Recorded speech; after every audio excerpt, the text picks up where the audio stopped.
Good morning to all our radio listeners and to our online streaming viewers. We celebrate today the Holy Mass for the Monday, fourth week, Ordinary Time. Our Eucharistic celebration will be presided by Reverend Father Joel Jomarsus P. Gatus, Parish Priest, Our Lady of Holy Rosary Parish, Santo Rosario, Pau Santo Tomas, Pampanga, and the Assistant Director of the Archdiocesan Commission on Catechesis of Archdiocese of San Fernando, Pampanga. Together we sing the entrance hymn. Come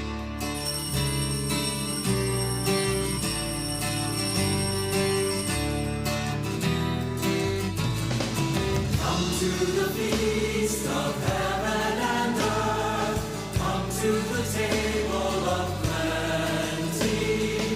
God will provide for all that we need here at the table of plenty.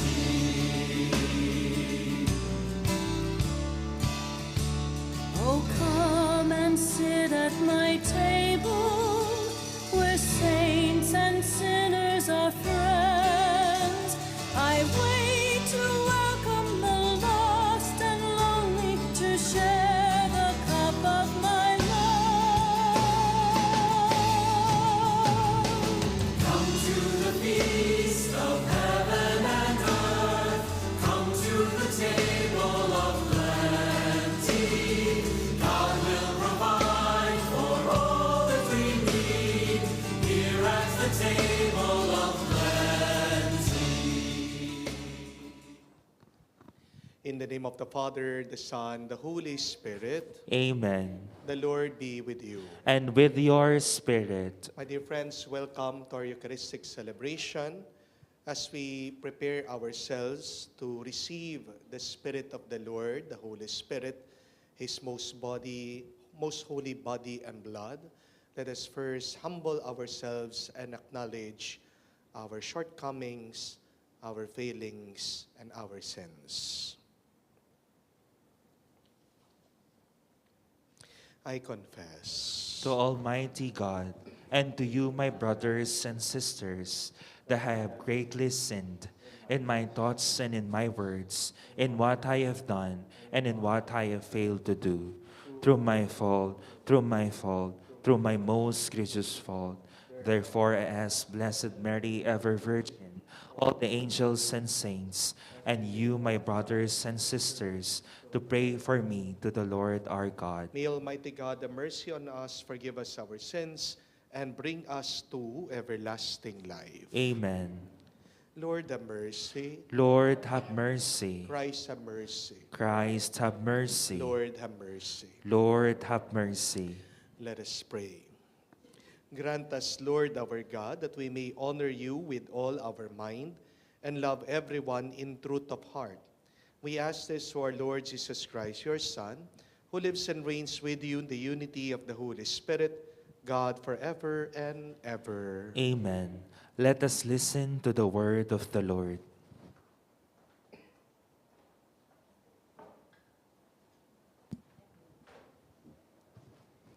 A reading from the letter to the Hebrews. Brothers and sisters, what more shall I say? I have not time to tell of Gideon, Barak, Samson, Jephthah, of David and Samuel, and the prophets, who by faith conquered kingdoms, did what was righteous, obtained the promises. They closed the mouths of lions, put out raging fires, escaped the devouring sword. Out of weakness, they were made powerful, became strong in battle, and turned back foreign invaders. Women received back their dead through resurrection. Some were tortured and would not accept deliverance in order to obtain a better resurrection. Others endured mockery, scourging, even chains and imprisonment. They were stoned, sawed in two, put to death at sword's point. They went about in skins of sheep or goats, needy, afflicted, tormented. The world was not worthy of them. They wandered about in deserts and on mountains, in caves and in crevices in the earth. Yet all this, though approved because of their faith, did not receive what had been promised. God had foreseen something better for us, so that without us they should not be made perfect. The word of the Lord. Thanks be to God. Let your hearts take comfort, all who hope in the Lord. Let your hearts take comfort, all who hope in the Lord. How great is the goodness, O Lord, which you have in store for those who fear you, and which, toward those who take refuge in you, you show in the sight of the children of men. Let your hearts take comfort, all who hope in the Lord. You hide them in the shelter of your presence. From the plottings of men, you screen them within your abode, from the strife of tongues. Let your hearts take comfort, all who hope in the Lord. Blessed be the Lord, whose wondrous mercy he has shown me in a fortified city. Let your hearts take comfort, all who hope in the Lord. Once I said in my anguish, I am cut off from your sight. Yet you heard the sound of my pleading when I cried out to you. Let your hearts take comfort, all who hope in the Lord. Let us honor the Holy Gospel.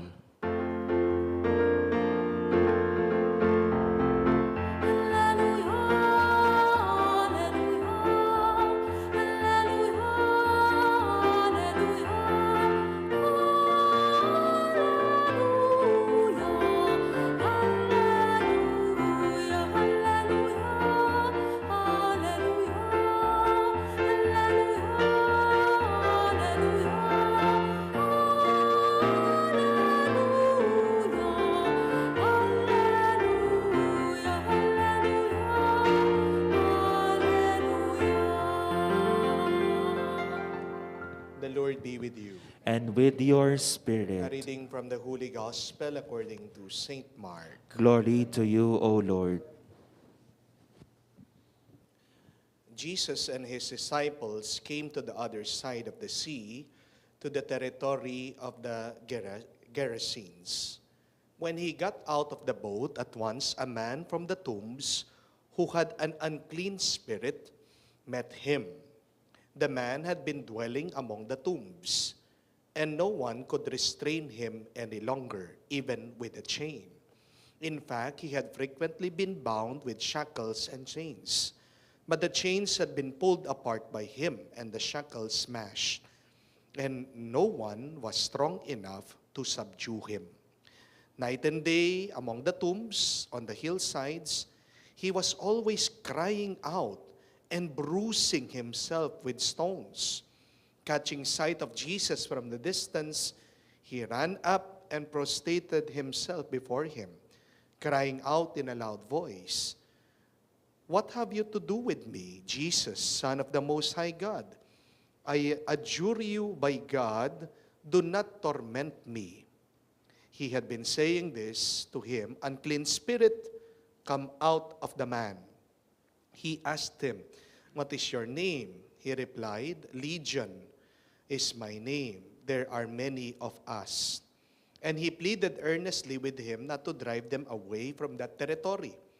Now a large herd of the swine was feeding there on the hillside, and they pleaded with him, "Send us into the swine, let us enter them." And he let them. The unclean spirits came out and entered the swine. The herd, about 2,000, rushed down a steep bank into the sea, where they were drowned. The swineherds ran away and reported the incident in the town, and throughout the countryside. And people came out to see what had happened. As they approached Jesus, they caught sight of the man who had been possessed by Legion, sitting there clothed and in his right mind. And they were seized with fear. Those who witnessed the incident explained to them what had happened to the possessed man and to the swine. Then they began to beg him to leave their district. As he was getting into the boat, the man who had been possessed pleaded to remain with him. But Jesus would not permit him, but told him instead, go home to your family and announce to them all that the Lord in his pity has done for you. Then the man went off and began to proclaim to the Decapolis what Jesus had done for him, and all were amazed. My dear friends, the good news of our salvation. Praise to you, Lord Jesus Christ. Magandang araw po ulit sa inyong lahat. Magandang araw po, Father. Sino ang demonyo mo sa buhay? At anong ginagawa mo para labanan ito? Who is the demon in your life? And what are you doing to fight or to combat this demon? Bago niyo po isagot yung pangalan ng mga biyanan niyo, o bago niyo sabihin yung pangalan ng mga asawa niyo, o bago niyo i-comment, sabihin yung pangalan ng kapitbahay niyo, mga kaaway niyo, mga nagchichismis sa inyo, mga nagbabash sa inyo, mga haters niyo. Ito po yung tandaan niyo. Sino ba talaga ang demonyo? May dalawang katangian ang demonyo. Napakaganda ng ating nabasang ebanghelyo. Dahil ginagawa niyang malinaw, pinapakilala kung ano ang mga demonyo sa ating buhay. Una, demons have their own personality. May pangalan ang mga demonyo. Iba-iba ang mga yan. Hindi ibig sabihin sinabi mo, may demonyo, magkakamukha na mga demonyo. Racist tayo niyan. Anong ibig sabihin ng racist? Yung kala mo pag nakakita ka ng isang Pilipino, magkakamukha na lahat ng mga Pilipino. Di po ba? Pag nakakita ka ng isang black, kala mo magkakamukha, para-parehas na yung mga black. Hindi po. Pagdating po sa demonyo, magkakaiba din ang mga yan. At mahalaga na malaman mo, kilalanin mo, kung ano yung pangalan niyan. Kasi pag nalaman mo yung pangalan ng demonyo, makokontrol mo yung demonyo. Pag alam mo kung ano yung personality, ugali ng demonyo, alam mo kung paano mo siya lalabanan. Kung babasahin niyo po ang ebanghelyo, ang mabuting balita, may iba't ibang klase nga ng mga demonyo. Merong demonyo na kaya niyang gawing pipi at bingi ang tao. Di po ba? Merong demonyo na kaya niyang bigyan ng epilepsy, manginginig yung tao. At yung demonyo na narinig natin sa ating nabasang ebanghelyo, madami daw sila. Tinanong ni Jesus, anong pangalan mo? Anong sagot? Legion, batalyon. Marami kami, sabi niya. At tingnan niyo po, dahil marami, ano po yung personality, ano yung ugali? Malakas daw. Tinatali ng tanikala, kaya niyang wasakin, kaya niyang sirain yung bakal. Hindi po nila mapigilan yung tao. Dahil sobrang dami nila. Yan yung unang tanungin natin. Dito sa mga demonyo na nakapaligid sa atin, o baka ikaw meron kang demonyo, ano yung pangalan niyan? Kailangan mong usisain, suriin, ano yung personality niyan.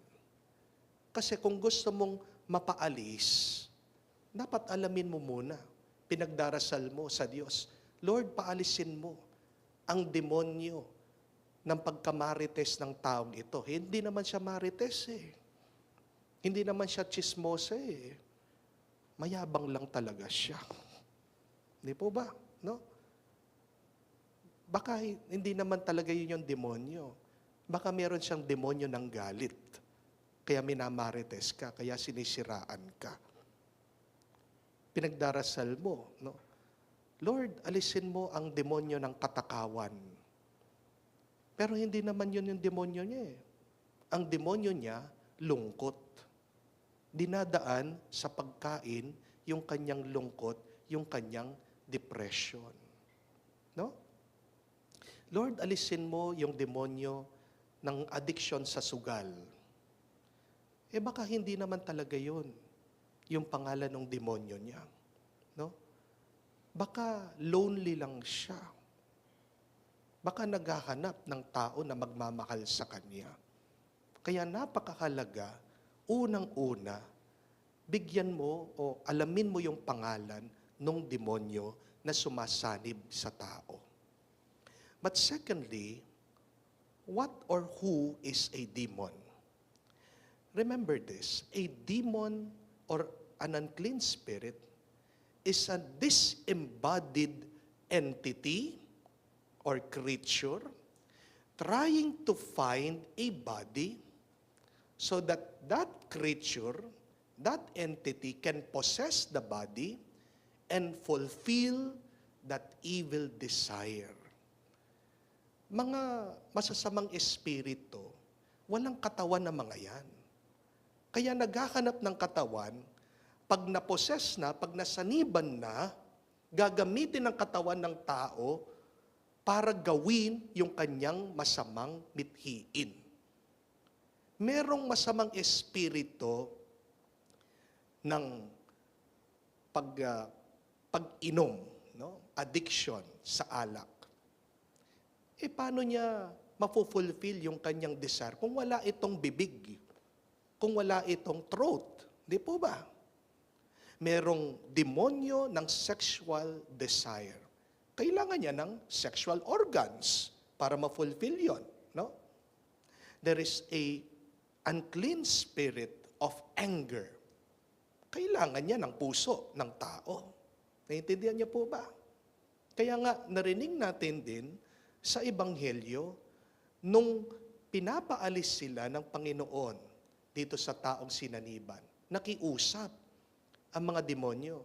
Panginoon, dalin mo na lang kami doon sa mga baboy. Tingnan niyo po. Dahil mawawalan na sila ng katawan, kahit yung katawan na lang ng mga baboy, pwede na sa kanila. So tanungin din natin sa ating sarili, saan ba sumanib ang banal na espiritu at ginagamit niya yung aking katawan para sa masama? Ngayon ang tanong, paano natin lalabanan ang mga masasamang espiritong ito, mga demonyo sa ating buhay? Simple lang, magdasal tayo. Minsan nga po, mayroong mga lumalapit sa akin, nagpapatulong. Sabi, Father, pagdasal niyo po itong bata, exorcise niyo po kasi sinaniban na masamang espiritu, nakakakita daw ng maligno. Ang tanong ko naman, dalawa palagi, doon sa bata at doon po sa kanyang magulang. Una, nagdarasal ka ba? Pangalawa, nagsisimba ba kayo? Ano po yung hula nyo, sagot ng bata at ng magulang? Hindi. Palagi po. Pag meron po nagpapabless ng bahay, dahil daw may nararamdaman na nagmumulto, dalawang tanong ko, nagdarasal ba kayo?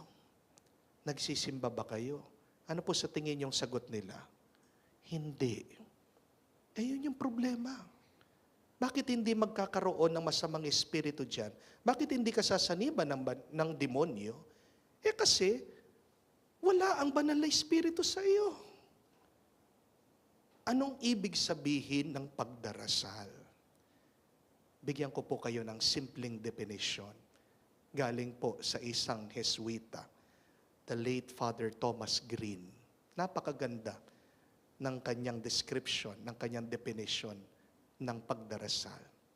Sabi niya, prayer is the opening of one's mind and heart to God. That's simple. Pagbubukas ng isip at puso sa Diyos. Pag binuksan mong isip mo at puso mo sa Diyos, sinong papasok diyan? Kung hindi ang banal na Espiritu. Pero pag sinara mo ang iyong isip at puso sa Diyos, at walang nakatira diyan, sino po ang sasanib sa inyo? Ang masamang espiritu, ang demonyo, na naghahanap ng katawan, at pag nakahanap ng katawan, gagamitin niya para magawa niya yung kanyang masamang mithiin. Amen? Always pray. Always go to Mass. Try your best to receive the most holy body and blood of Christ. Open yourself always to God. At walang masamang papasok sa iyong isip, walang masamang papasok sa iyong puso. Ngayon, kung merong mga tao na alam mo na sinasaniban ngayon ng Banal na Espiritu, pray for them. Pray for them with faith and with love. Naalala niyo po yung isang kwento tungkol sa mga alagad. Bumalik sa Panginoon, sabi, Panginoon, merong isang tao na lumapit sa Panginoon. Sabi niya, Panginoon, itong mga alagad mo, nilapitan ko, nagpapatulong akong paalisin yung masamang espiritong sumanib sa anak ko. Hindi nila magawa. Tapos yung Panginoon, si Jesus, siya po yung lumapit, napaalis niya yung masamang espiritu. Nagtatanong yung mga alagad, yung mga disipulo, Panginoon, bakit ikaw kaya mong paalisin yung masamang espiritu? Habang kami, ginawa na namin lahat, nandun pa rin. Anong sagot ni Jesus? This time, it can only be removed through prayer, sabi niya. Through prayer.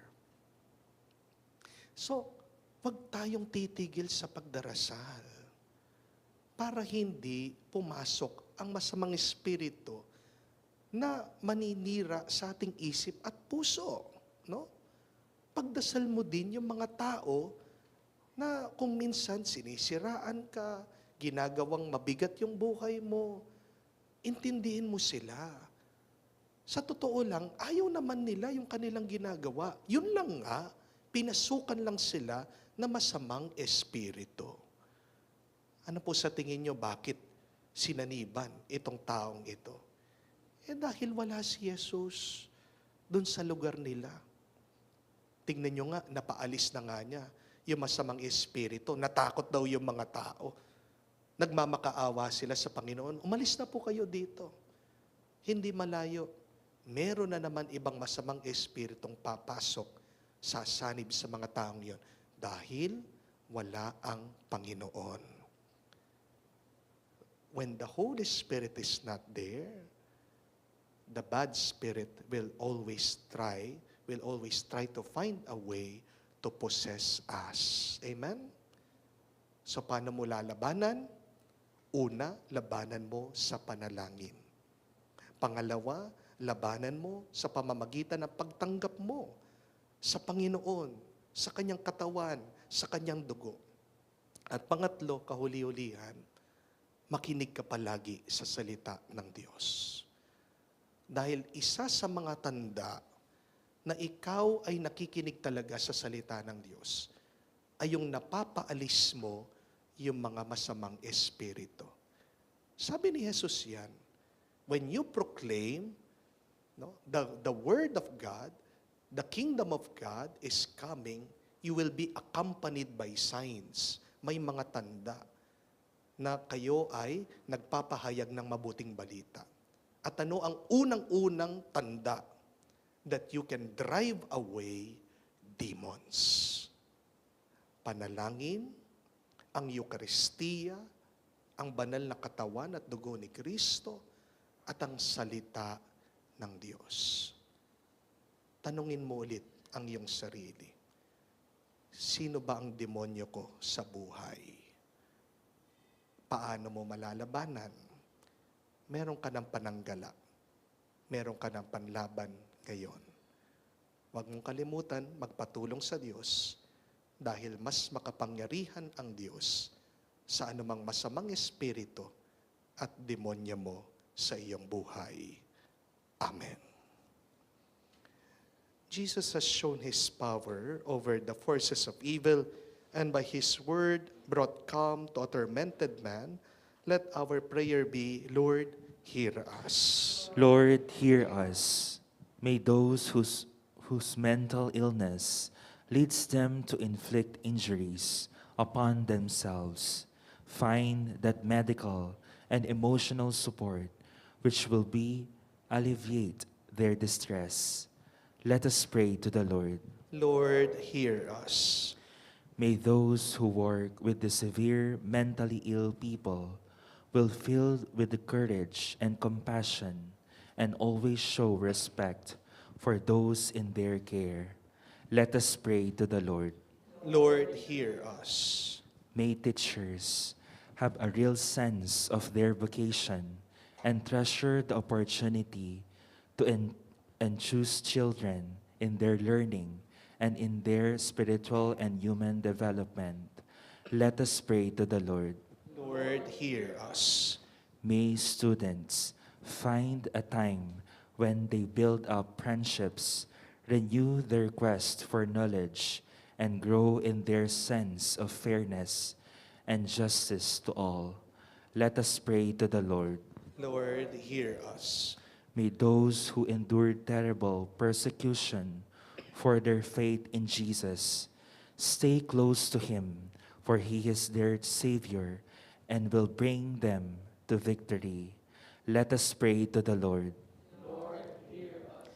May the Lord accept our thanksgiving, our personal intentions, the intentions of our radio listeners and online streaming viewers, the intentions being sent in different programs of our radio, and the special intentions of the radio station of our Archdiocese, and for the healing and speedy recovery of Danilo Reyes and Victoria Rojas, and for the thanksgiving of Nancy Atienza, Gina Reyes, and Noemi Alfonso, and for the birthday intentions of Jeline Ots Gantan, celebrating her birthday today, and for the souls of Renato Payongayong and all poor souls in purgatory. Let us pray to the Lord.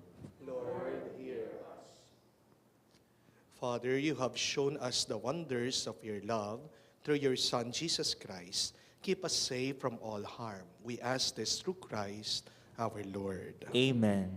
Together we sing the hymn for the preparation of the gifts.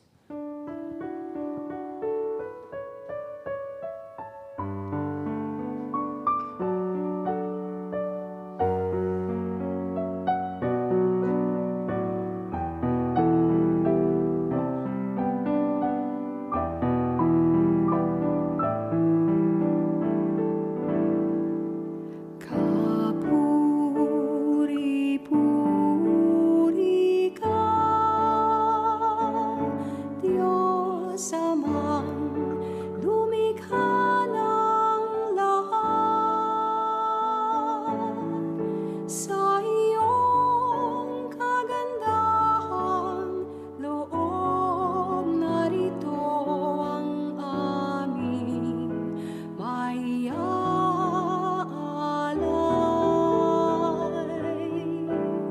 Mula sa lupa at bunga ng aming paggawa,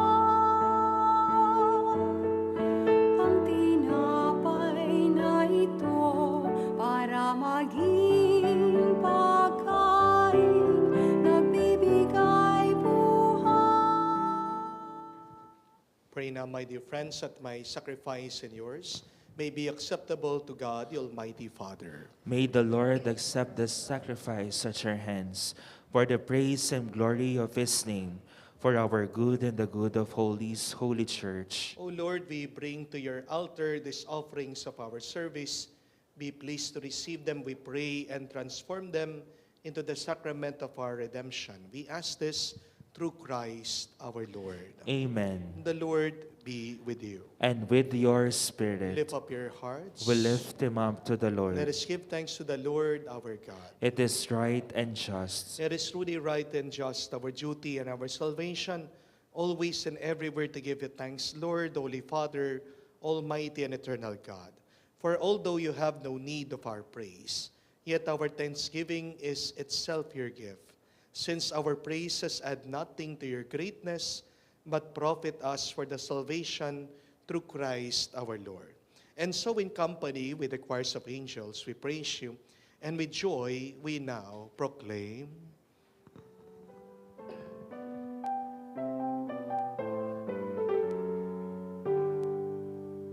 Santo, Santo, Santo, Diyos makapangyarihan, napupuno ang langit at lupa ng kaluwalhatian mo. Hosana, Hosana, Hosana,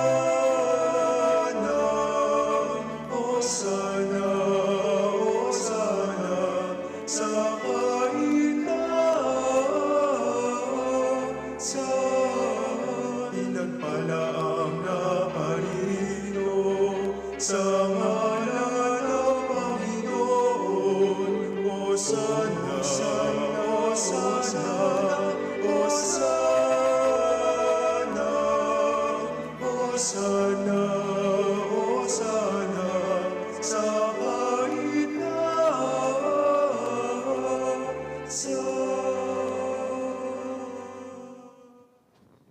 You were indeed holy, O Lord, the fount of all holiness. Make holy, therefore, these gifts, we pray, by sending down your Spirit upon them like the dewfall, so that they may become for us the body and blood of our Lord Jesus Christ. At the time when he was betrayed and entered willingly into his passion, he took bread and giving thanks, broke it, gave it to his disciples, saying, "Take this, all of you, and eat of it. For this is my body, which will be given up for you."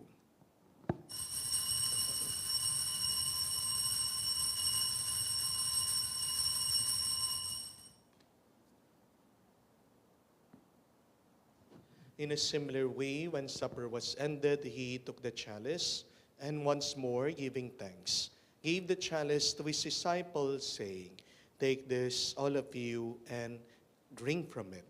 For this is a chalice of my blood, the blood of the new and eternal covenant, which will be poured out for you and for many, for the forgiveness of sins.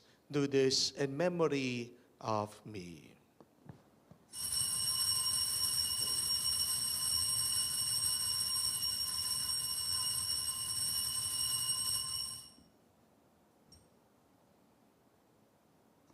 The mystery of faith.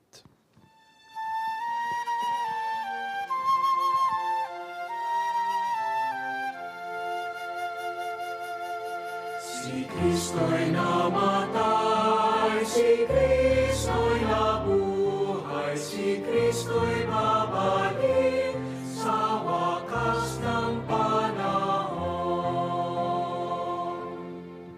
Therefore, as we celebrate the memorial of his death and resurrection, we offer your Lord the bread of life and the chalice of salvation, giving thanks that you have held us worthy to be in your presence and minister to you. Humbly we pray that partaking of the body and blood of Christ, we may be gathered into one by the Holy Spirit. Remember, Lord, your church spread throughout the world. Bring her to the fullness of charity, together with Francis, our Pope, Florentino, our Archbishop, and all the clergy. Remember also our brothers and sisters who have fallen asleep in the hope of the resurrection, and all who have died in your mercy.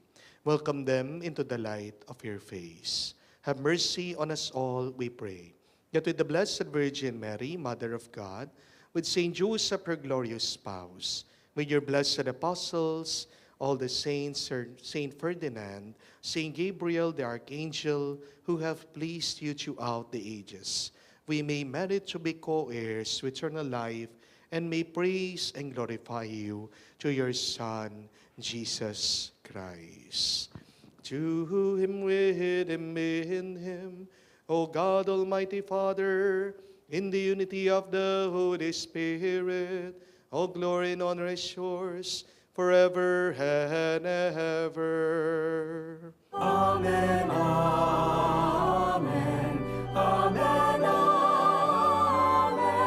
amen, amen, amen, amen.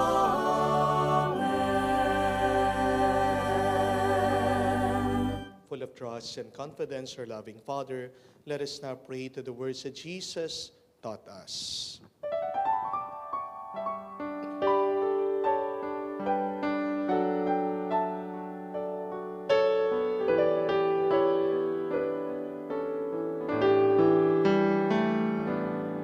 Ama namin, sumasalangit ka, sambahin ang ngalan mo.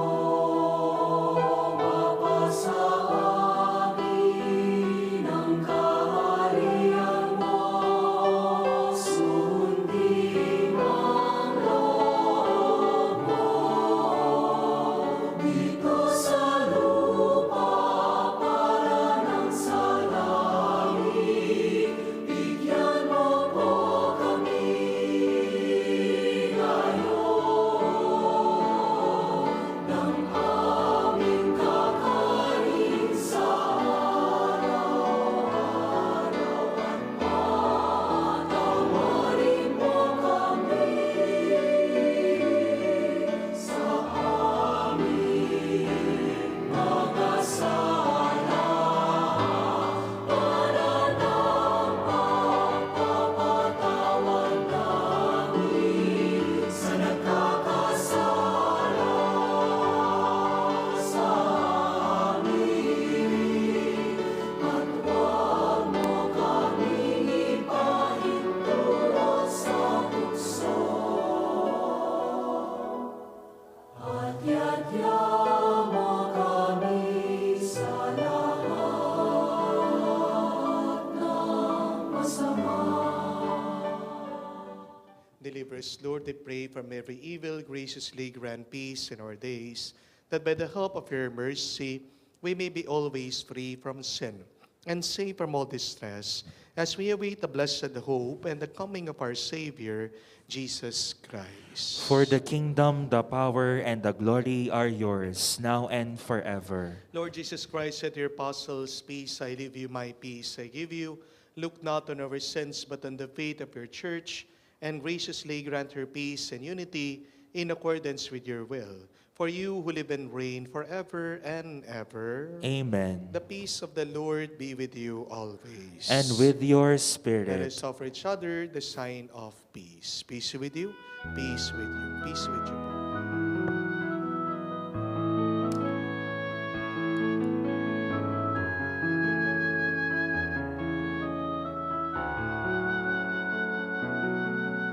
Cordero ng Diyos na nag-aalis ng mga kasalanan ng mundo.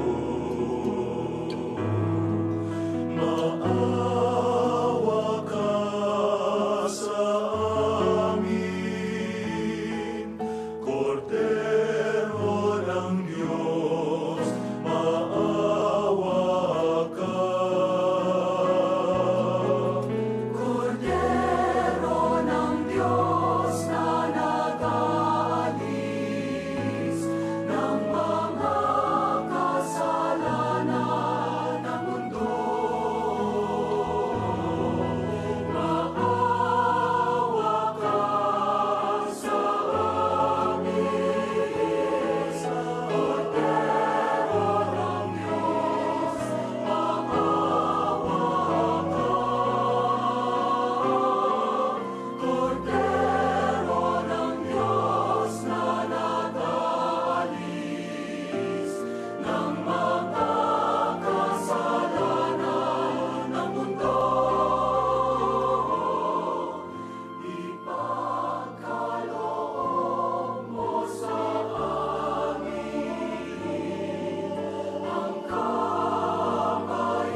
behold our Lord and Savior, Jesus Christ, our Lamb of God, the one who takes away the sins of the world.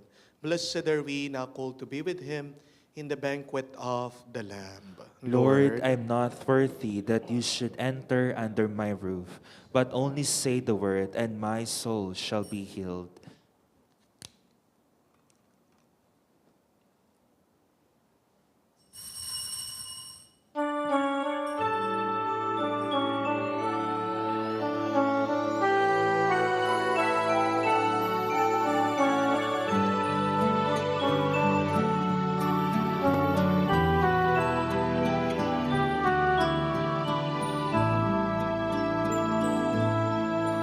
O Diyos, Ikaw ang laging hanap. Loob ko'y Ikaw ang tanging hangad.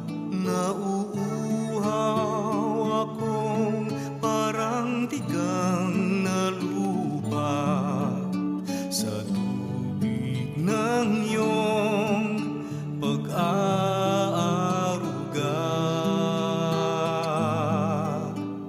Ika'y pagmamasdan sa dakong banal.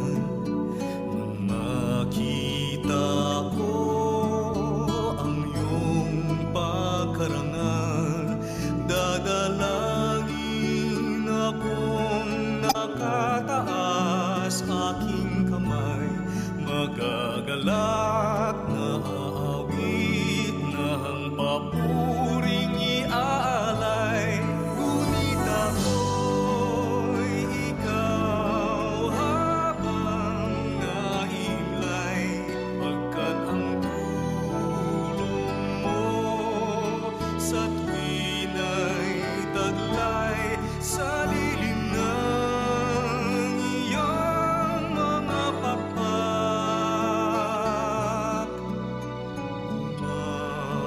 Umaawit akong buong galak.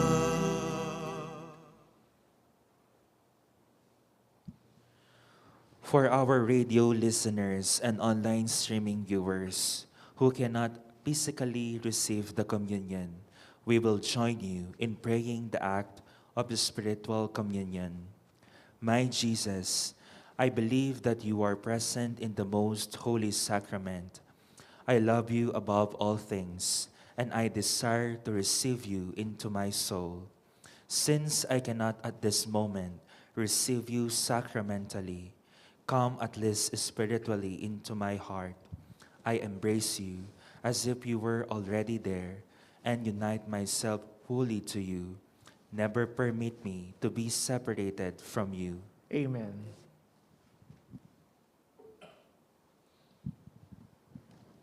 Let us pray. Nourished by these redeeming gifts, we pray, O Lord, that through this help to eternal salvation, through faith, may ever increase. We ask this through Christ our Lord. Amen. Ako po ay nagpapasalamat sa inyong lahat. May I take this opportunity to thank all of you, mga sumusubaybay, sa pagka-nominate po as one of the finalists of the Catholic Social Media Awards. No? Ako po ay isa sa mga finalists as male social influencer sa larangan po ng ating pananampalataya bilang mga Katoliko at Kristiyano. At hindi po makukuha ang nomination na ito kung wala po ang inyong suporta, palaging pakikinig at pag-share sa ating mga misa at sa ating po mga homilies. Yun lang pong manominate ay malaking karangalan, no? At sabi ko nga, the greatest gift or reward is being able to help people, no? In the times that they need God's word, or in the times that they need God's inspiration the most, no? Yun lang pong naririnig ko. Marami sa inyo nagme-message, nagpapasalamat, no? Dahil sa ating mga misa at homilya, sila'y na nabibigyan muli ng pag-asa, napapalakas ng loob, that it in itself is the greatest reward, that in itself is the greatest achievement of this ministry. So, maraming salamat po. The Lord be with you. And with your spirit. And may Almighty God bless you, the Father and the Son, and the Holy Spirit. Amen. The Mass has been offered. Let us now go in peace. Thanks be to God.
Tingang e male